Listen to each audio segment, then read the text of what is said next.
Hey guys, Mike from bushcrafting Camping coming at you today with a couple essential knots that I use while I'm out camping or doing an overnight or out bushcrafting, so stick around. The bowline knot, used whenever you need a secure, unmovable loop at the end of a rope. Go.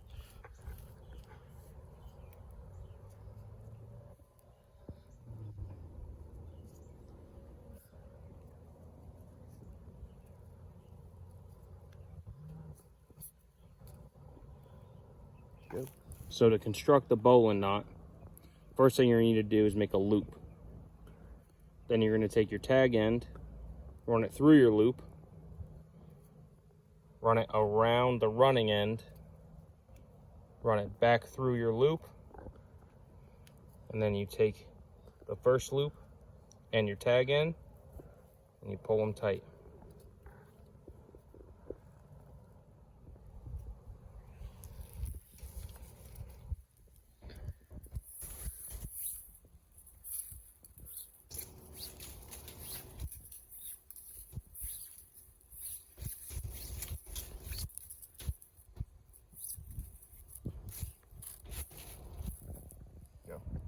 The trucker's hitch, used for mechanical advantage to tighten down ridge lines and other cordage.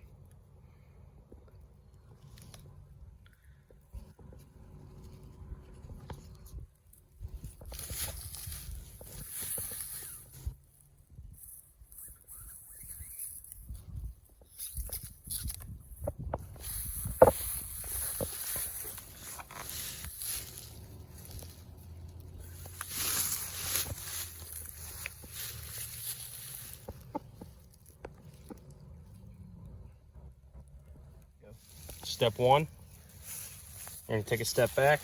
I like to do elbow to fingertip in length. Make a loop. Fold that loop over on top of the cordage and pull a bite through. Then take your running end, loop it through the loop you created, and pull it back. When pulling, you now have a mechanical advantage of 2 to 1. Pull it back and tighten. Pinch that loop to keep it from slipping. Pull the loop over top, reach through it, pull a hitch through. To release it, just pull the tag in of the loop you created and it pops. Prusik knot, used when tying a piece of cordage to another cordage in order to make tension on something. You can slide it, but once you slide it and pull tension on the cordage, it won't move.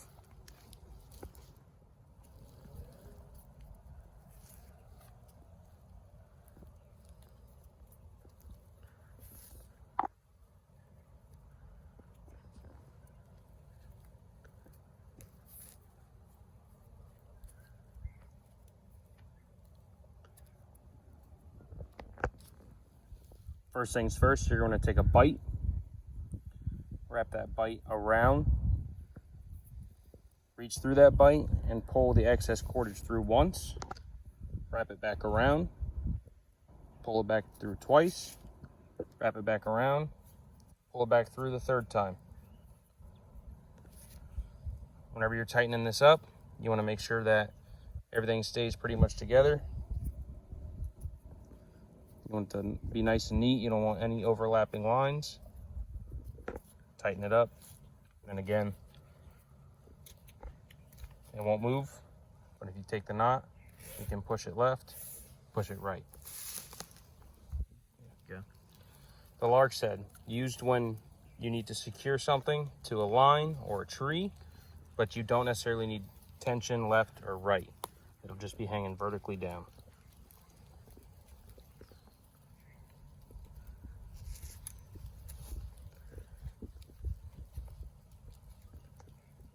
In order to do the lark's head, the first thing you'll need to do is take your cordage, fold it over and create a bite.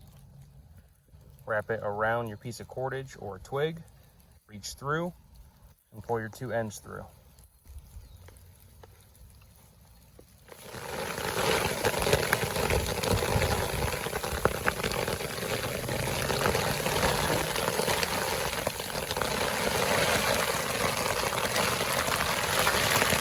see, I'm a little wet now. It started raining. We had to huddle under the poncho for a couple minutes. My colleague behind the camera doesn't think it's a good idea for me to set it up and finish filming. So we'll see if it starts pouring down rain again, all right? Or reef knot. Used to tie 2 pieces of cordage together, or in this case, make a loop out of 1 piece of cordage.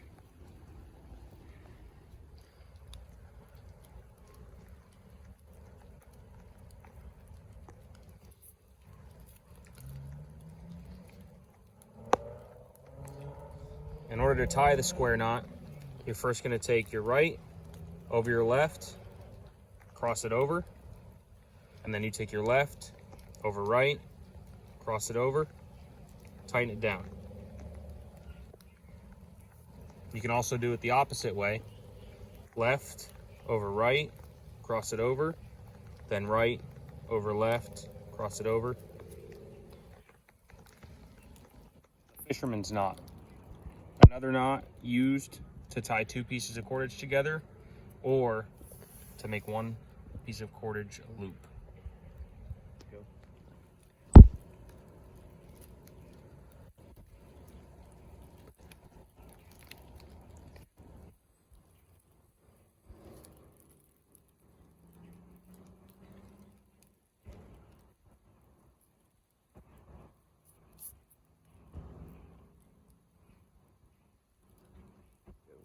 To tie the fisherman's knot, take your 2 ends of cordage, take 1 end, wrap it around, and tie a regular old square knot or a pretzel knot.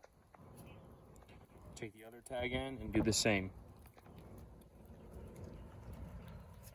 Then pull them 2 together and made the fisherman's knot.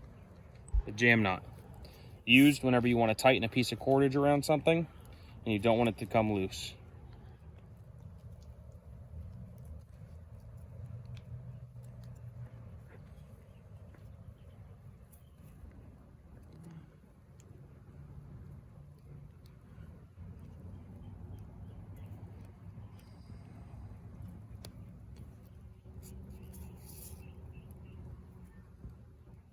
In order to tie the jam knot, you take your piece of cordage, roll over a bight,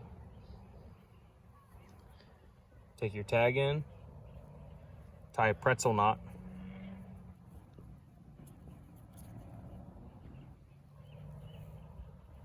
then take the remaining cordage off of your tag end and tie just an overhand square knot very close to the knot you just tied. You want to tighten it up almost directly on top of it.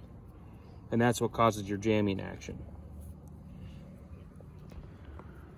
Wrap it around whatever you need to jam down onto. Tighten it up. Okay. To loosen the jam knot, take the tag end and pull. To tighten it, you take the long running end and pull it.